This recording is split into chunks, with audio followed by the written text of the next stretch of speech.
আজকে আমি দেখাবো কিভাবে 40 ইঞ্চি বডির জামার কাটিং করতে হয়। অনেকে আমার কাছে জানতে চাও যে আপু কিভাবে 40 ইঞ্চি বডির জামা কাটিং করতে হয়, সেই ভিডিওটাই আমি আজকে তোমাদের মাঝে শেয়ার করব। আসসালামু আলাইকুম এভরিওয়ান, কি অবস্থা সবার, কেমন আছো? প্রথমে আমি পুট নিয়ে নিলাম 7 ইঞ্চি এবং বডি নিলাম 40 ইঞ্চি। 40 ইঞ্চি বডি 4 ভাগ করলে 10 হয়। আমি এখানে 11 নিয়ে নিলাম, কারণ সেলাইয়ের জন্য এক্সট্রা 1 ইঞ্চি নিয়ে নিচ্ছি। তারপর সাইড পাড়া নিলাম 14 ইঞ্চি। এটা যেহেতু একটু মোটা মানুষের, তাই 14 ইঞ্চি সাইড পাড়াটা নিলে ভালো হয়। এবং কোমরের মাপ নিয়ে নিলাম 10 ইঞ্চি, ওইখান থেকে সেলাই সহ 1 ইঞ্চি কম।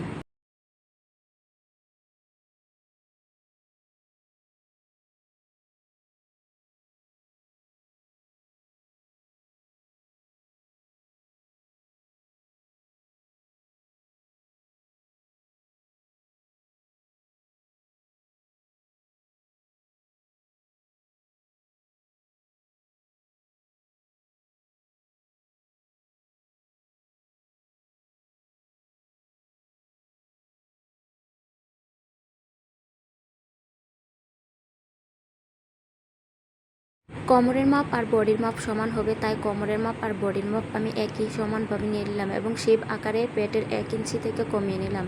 গ্যারের জন্য আমি নিয়ে নিলাম 27 ইঞ্চি, এক্সট্রা সেলাইয়ের জন্য নিয়ে নিলাম 3 ইঞ্চি। এভাবে জামাটা কাটিং করে নিলে